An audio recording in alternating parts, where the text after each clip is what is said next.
Hey there, this is Tom Webster, and it sounds profitable time for Tuesday, September 20th.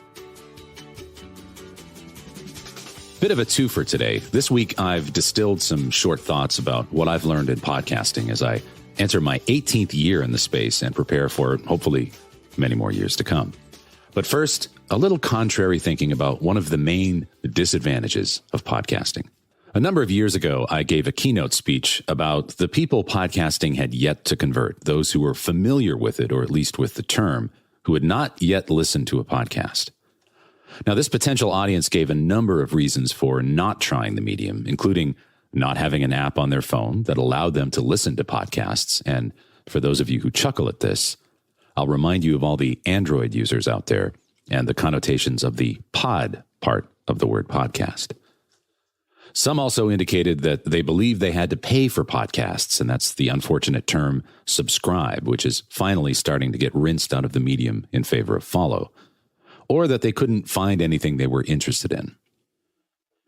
But here was my favorite reason, that podcasting doesn't give them anything they can't get from other media, which in most cases means AM/FM radio. If, as they believed, podcasting was just catch-up radio, then why bother when they have an actual radio?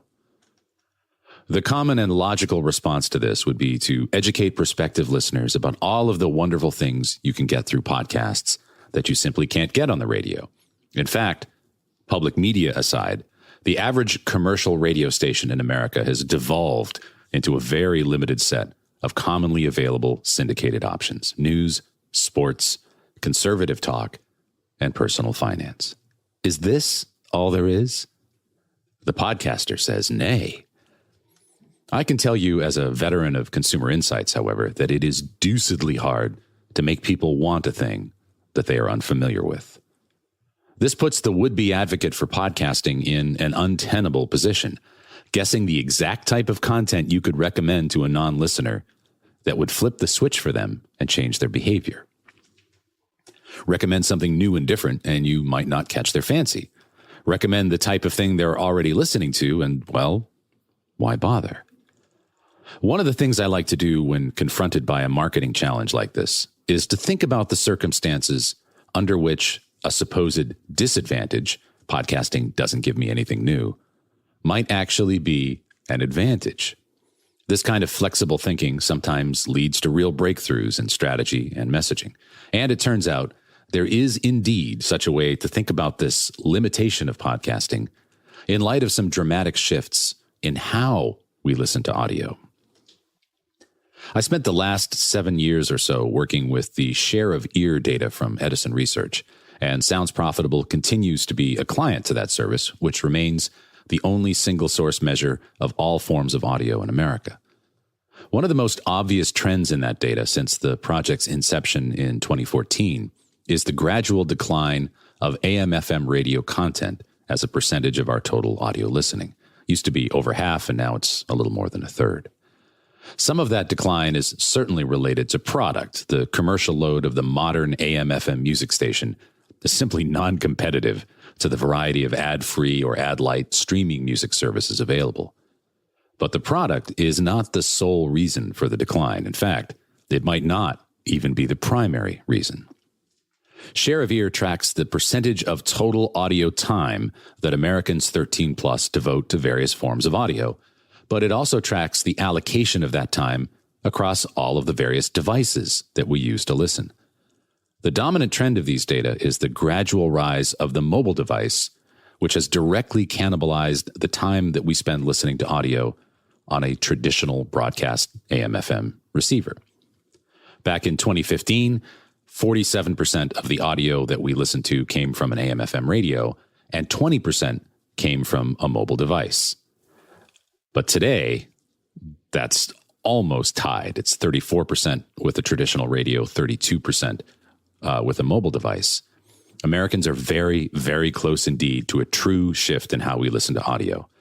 While AM/FM receivers housed the plurality and almost the majority of our listening in 2014, they're perilously close to being overtaken by mobile devices, modern smartphones.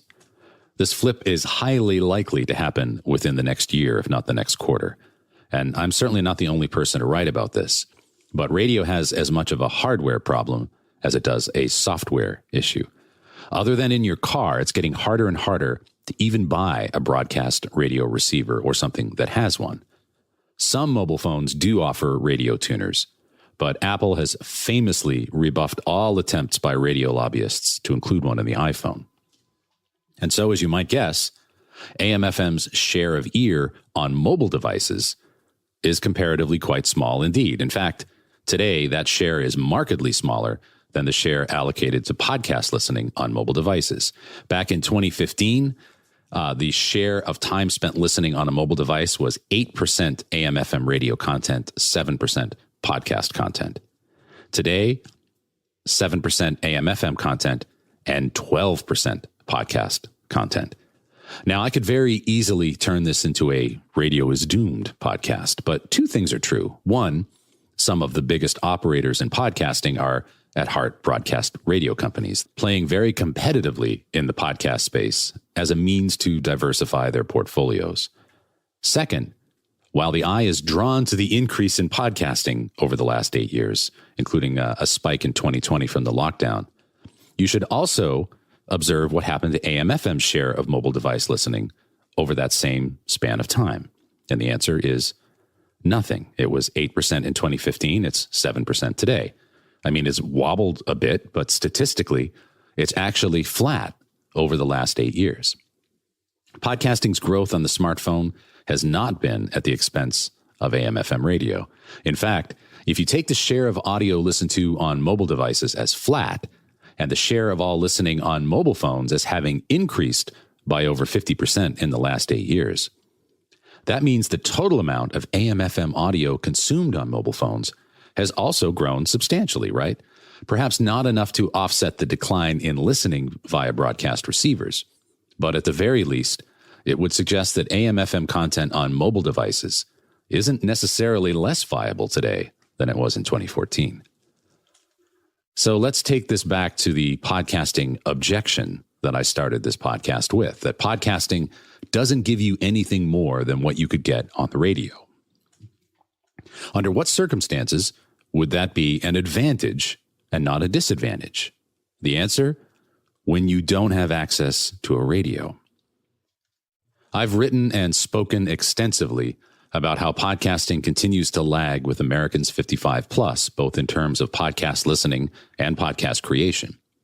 From a messaging standpoint, it may be that the answer there is less about the content advantages of podcasting and more about the convenience advantage, the very behavior that got me intrigued as a researcher over 17 years ago, the ability to time shift programming you already like and make it truly portable. It seems a simple thing to those of us who have been in the medium for any length of time, but growing audience 55 plus might be as simple as doubling down not on all the wonderful new things that audience could discover, at least at first, but rather all the wonderful new places they could listen to what they already want to hear. It's foundational to podcasting, and it's something that's easy to overlook. Speaking of over 17 years ago, I'm about to wrap up my 17th year in podcasting and enter my 18th here as a partner at Sounds Profitable. So I thought I'd share 17 things I've learned from audiences and from you. I originally shared this as a Twitter thread a few weeks back, and enough of you liked it that I wanted to podcast it appropriately, so let's go. Number one, no one has the right to an audience. No one deserves an audience. An audience has to be earned every single show. Number two, millions of people still do not even know what a podcast is, or they have a mistaken impression that podcasts don't give them anything they don't already have. Prove them wrong every show. Three, there's no worse feeling than releasing a show that doesn't meet your own standards or level of ability, so don't do it. Put it under the bed. Quality trumps consistency. There are a lot of terrible, consistent podcasts. Number four, most people today are not fans of podcasting. They're fans of a show. Don't assume that they come back to podcasting when they finish with your show. Number 5, if you tell your audience to listen to your show wherever they get their podcasts, be sure you know the answer to that one. You might not like it. 6, I hate to tell you this, but you need a visual strategy if you want to be discovered. 7, don't spend money advertising your show if there's money to be spent making your show better. Nothing is worse than a grand opening if the shelves are dirty. 8, promo swaps and feed swaps are great, but don't assume a true crime listener wants another true crime podcast. Find a show with a similar audience, but not necessarily the same topic. Number 9, your mic doesn't matter. Your interface doesn't matter. Your workstation doesn't matter. But for most people, sound quality does matter. Except for the hardcore fan, no one will sit through bad audio. 10, podcast ads are not the devil. There's no evidence that people will leave your show if you run ads, not even a bad one. If people leave your show because of an ad, you didn't have them to begin with.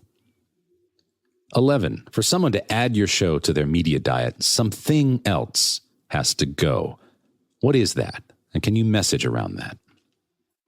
12, similarly, the key to a habit is communicating the context in which people might listen to your show.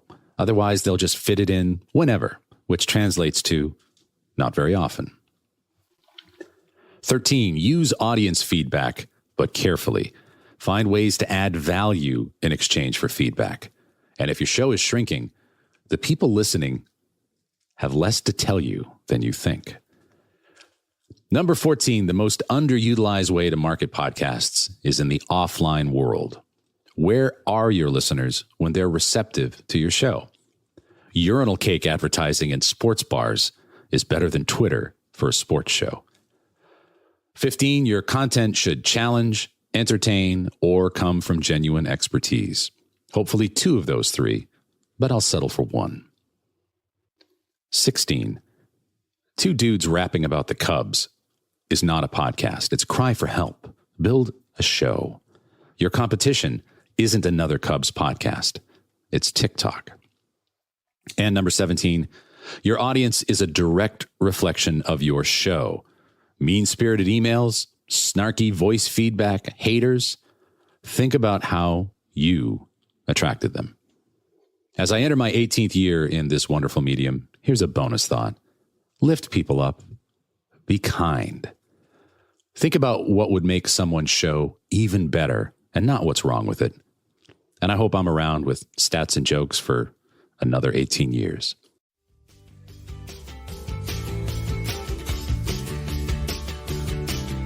This episode was produced with the help of Spooler. With a simple drag and drop interface, Spooler helps podcast publishers and app developers get audio to listeners faster and easier. Find out more at spooler.fm. And thanks, Spooler, for all of your help with this and other episodes here on Sounds Profitable. And I'm Tom Webster for Sounds Profitable. Hope you have a great week. We'll see you soon.